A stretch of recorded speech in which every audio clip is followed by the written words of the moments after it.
নৈহাটি স্টেশনের পাশের গলিটা সন্ধে নামলেই কেমন যেন বদলে যায়। দোকানপাটে আলো জ্বলে, কালী মন্দিরের ঘণ্টা বাজে,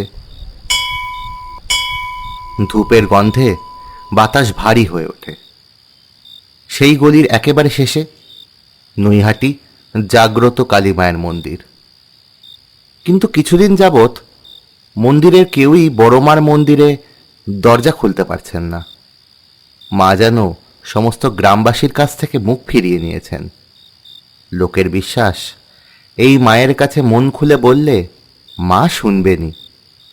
গ্রামবাসীরা পালা করে করে এসে মন্দিরের সামনে এসে দাঁড়ান। কি হলো বলো তো, মন্দিরের দরজা খোলা যাচ্ছে না কেন? আমার মনে হয় এ দরজাটা ভাঙতে হবে। আমিও সেটাই ভাবছি, দরজা ভেঙে ফেলা উচিত। এই, কে কোথায় আছো? দরজা ভাঙার ব্যবস্থা করো। মন্দিরের দরজায় তারা বারে বারে আঘাত করে,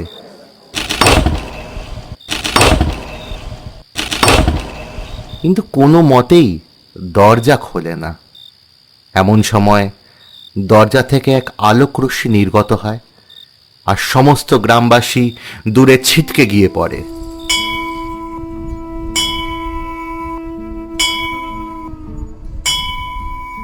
আহ, কি লাগলো?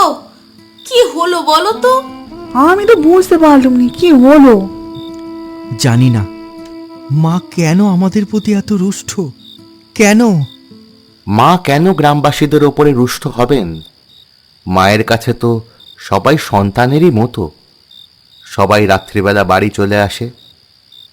সেই দিন রাত্রেবেলায় সবাই শুনতে পায় এক শিশুর কান্না। বাড়িতে গিয়ে দরজায় কড়া নাড়ে শিশুটি। আমার খুব খিদে পেয়েছে, আমাকে খেতে দেবে? খেতে দেবে আমাকে? এত রাত্রেবেলা বাইরে কে এলো? ললিতা ঘরের বাইরে বেরিয়ে যায়। ঘরের বাইরে সে দেখে অন্ধকার, কুয়াশা চারিদিকে যেন ঘিরে ধরেছে। দূরে কোথাও থেকে একটা কান্নার আওয়াজ ভেসে আসছে।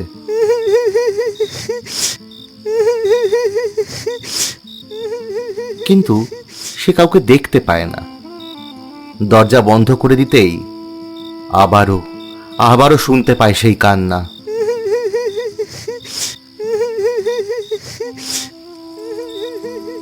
কে কাঁদে? কাউকে তো দেখতে পেলাম না। এসব কি হচ্ছে আমার সাথে? রীতা ঘরে এসে বসে। দরজায় আবারও সেই শব্দ হয়। এইভাবেই প্রত্যেকেই একটা বাচ্চা ছেলের কান্নার আওয়াজ শুনেছে।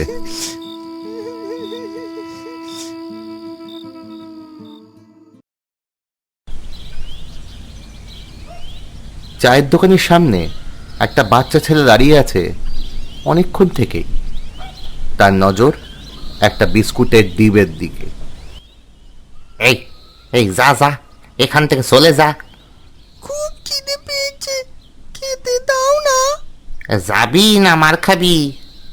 যা যা যা যা যা যা যা বলছি। চা দোকানি এই রামুকে মারতে চলে আসে। রামু দৌড়াতে দৌড়াতে চলে যায় এক প্রতিবেশী মহিলার বাড়িতে। তখন তার ছোট বাচ্চাটাকে উঠানে বসে সে খাওয়াচ্ছিল। আমাকে কিছু খেতে দেবে? আমার খুব খিদে পেয়েছে, পরিবর্তে আমি তোমার অনেক কাজ করে দেব। এই যা বলছি, যা এখান থেকে। আমি আমার বাবুকে খাওয়াচ্ছি, যা যা যা যা। রামু ছোট ছেলে, 8 বছর বয়স। সে দূর থেকে তাকিয়ে দেখছে আর কাঁদছে। আমার মা যদি বেঁচে থাকতো তাহলে আমাকে এভাবে খাওয়াতো। ভগবান কেন এত নিষ্ঠুর? আমার মাকে কেড়ে নিল কেন? কি সুন্দর বাচ্চাটা খাওয়াচ্ছে, আমারও তো খিদে পেয়েছে।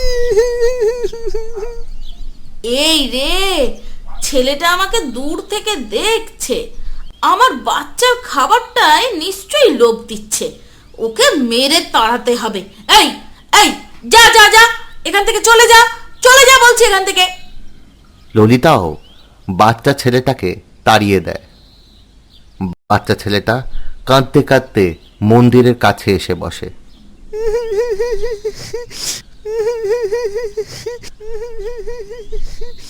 এই, তুই এখানে কি করছিস?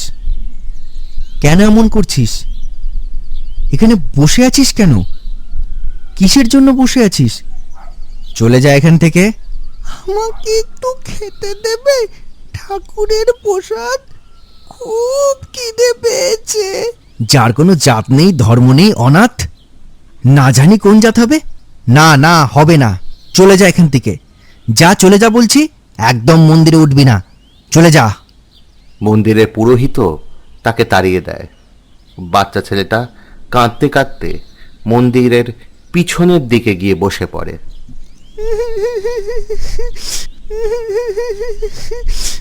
আমার খুব খিদে পেয়েছে, আমার খুব খিদে পেয়েছে। এমন সময় লাল পাড় সাদা শাড়ি পরে এক মহিলা হাতে থালা নিয়ে বাচ্চাটার কাছে এসে উপস্থিত হয়। কি হয়েছে? খিদে পেয়েছে? আয় আয়, আমি তোকে খাইয়ে দিচ্ছি। আয় এদিকে। রামও মাথা তুলে তাকায়। তার চোখে বিশ্বাসই হয় না কেউ তার দিকে খাবারের থালা নিয়ে এগিয়ে আসছে। অবাক হয়ে কি দেখছিস বলতো? তুমি কি আমাকে এত আদর করে খাওয়াবে বলছো? সবাই শুধু আমাকে মারে, বকে। তুই খেয়ে নে বাবা, আগে খেয়ে নে, পরে কথা বলবি। আমার খুব কষ্ট, আমাকে তুমি তোমার সাথে নিয়ে যাবে মা? আমার মা যদি বেঁচে থাকতো আমাকে এত যত্ন করে খাওয়াতো। আমি সকলের বড় মা। অবশ্যই বাচ্চা, আমি তোকে আমার সাথেই নিয়ে যাব।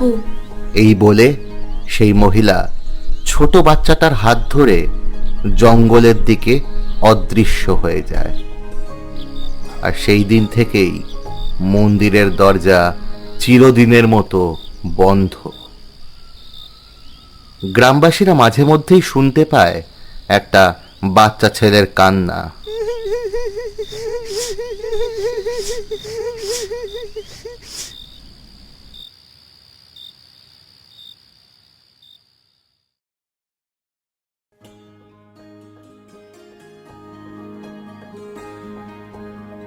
ভালো খাবার, খুব ভালো খাবার, খুব ভালো খাবার। এদিকে চলে এসো, চলে এসো এদিকে, আসো।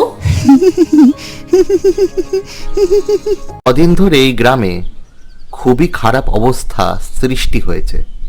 মন্দিরের পুজো বন্ধ, গেট খোলা যাচ্ছে না, চাষের ফসল নষ্ট হচ্ছে, পুকুরের জল শুকিয়ে যাচ্ছে, চারিদিকে কিসের একটা অভিশাপ নেমেছে।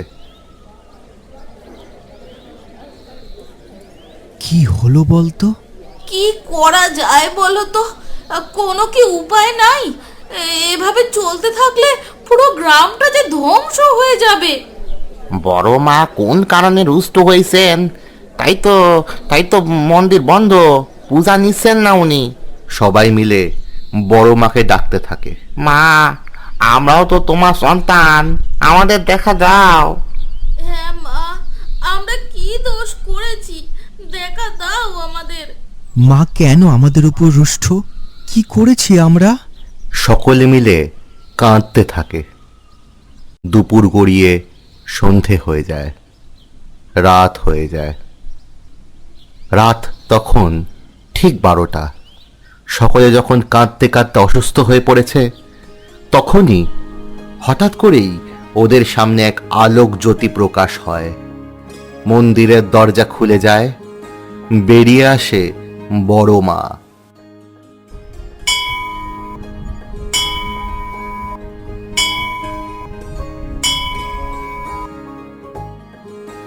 আমি সকলের বড় মা, আমি কারোর কষ্ট দেখতে পাই না। এই পৃথিবীতে আমাদের সকলের উচিত একে অপরকে সাহায্য করা, কাউকে আঘাত করা নয়, প্রয়োজনীয় মানুষের সর্বদা সাহায্য করা। তোরা কি সেই সব জিনিস ভুলতে বসেছিস? গ্রামবাসীরা মাথা নিচু করে। তারা বুঝতে পারে তারা সেই ছোট বাচ্চা ছেলেটার সাথে কি কি করেছে। আমাদের ভুল হয়ে গেছে মা, আমরা বুঝতে পেরেছি আমাদের ভুলটা কি। আজ থেকে এই মন্দিরে দুবেলা অন্ন ভোগ দেয়া হবে। প্রয়োজনীয় মানুষদের উদ্দেশ্যে কেউ কখনো আর অভুক্ত থাকবে না। আমি এটাই চাই, সকলে সুখে শান্তিতে সবার সাথে একসাথে সবাইকে নিয়ে জীবন কাটাক, এটাই চাই আমি। জয় মা, জয় মা, জয় মা, জয় মা, জয় মা, জয় মা, জয় মা, জয় মা, জয় মা, জয় মা, জয় মা, জয় মা, জয় মা, জয় মা, জয় মা, জয় মা, জয় মা।